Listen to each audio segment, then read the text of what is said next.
Hey guys, welcome back to Top Speed Golf and our wedge system here. Today we're going to talk about the most fun shot in golf. Everybody wants to spin their wedges. They love to see that ball that checks up on the green and maybe even spins back a little bit. It's really just cool and it's a lot of fun to do. The good thing is now that we have radar systems like Flight Scope, we can put some science behind this. There's an actual science to say how do we get spin on our wedge shots. There's a couple things that we want to have happen. So first off, we got to come in nice and shallow. So if we're chopping down into the ball, we're kind of coming down steep, what's going to happen a lot of times we're going to get some grass between our club and the ball, and that grass has liquid in it, has moisture in it, and that's going to get the ball to kind of slide up the face.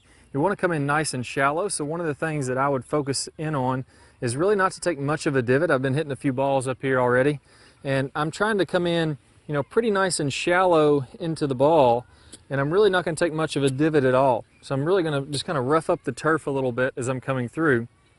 Now a good way to do this is to make sure that we don't have too much weight on our left.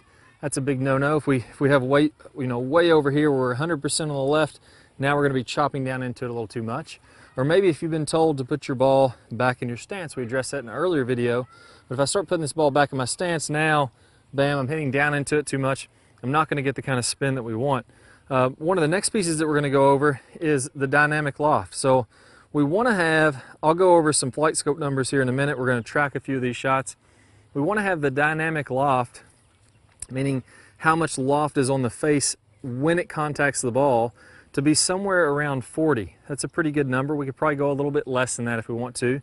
So we're hitting these nice low shots that are grabbing the ball. The loft of the club is grabbing the ball, and it's really getting a lot of that spin onto the ball. If we start to scoop up a little too much, flip the hands, and we're using more of the normal amount of loft that's on the club, then we're not going to get that ultimate grab on there. The ball's going to start to roll up the face a little too much.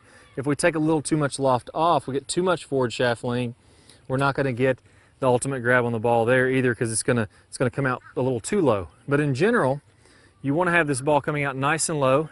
I recommend using a 56-degree wedge. That's the one that's going to spin the most usually. And I'm de-lofting this all the way down to about 40 degrees. That's what we see the tour players doing. We're going to have that about 40 degrees of dynamic loft, or loft at impact. From there, we're going to want to see the launch angle of this ball as it comes off my face. I want the launch angle to be a little less than 30. So again, it's going to be kind of 30 degrees or a little bit lower than that as it's coming off. And ideally, we want to see at least 6,500 RPMs of backspin. We can get way more than that. Around that 9 to even 10,000 range is really, really good. I had one a second ago that had 13,000 RPMs of backspin on there, so it really caught up a lot. But that's what we're gonna focus in on. So to recap on this, we're gonna go ahead, swing nice and shallow. So again, my weight is left, but I'm not too far left. I don't have the ball way back in my stance. I'm gonna have the ball kind of under the logo of my shirt or my left ear. I have a little bit of weight on my left side. My spine is going to be nice and stacked. I'm coming in kind of shallow with the ground. If we had kind of a hula hoop tilt here, it would be tilted a little flatter. So I'm coming in shallow, squaring it up, and then shallow as I'm exiting through. And I'm making sure that I'm de-lofting that club. Another feeling that you could have for de-lofting this club face is getting the hands a little bit more forward, to the palm of the hand is down toward the ground, and I'm covering on top of that golf ball, even though I'm not really taking a divot. And I'm going to feel like the top edge of my club is really leaning forward as I'm coming through there. So now let me go ahead, I'm going to hit a few shots here. I'll pick out a good one. I'll show you the swing, I'll show you the result, and we'll have a little fun.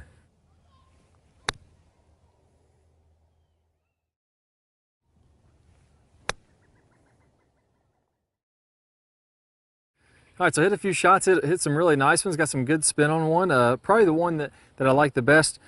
Carrying these about 50 yards. If we went a little bit farther, we'd be able to ramp up the spin even a little bit more. I had a vertical launch of 27 degrees, so right under 30, what we were looking for.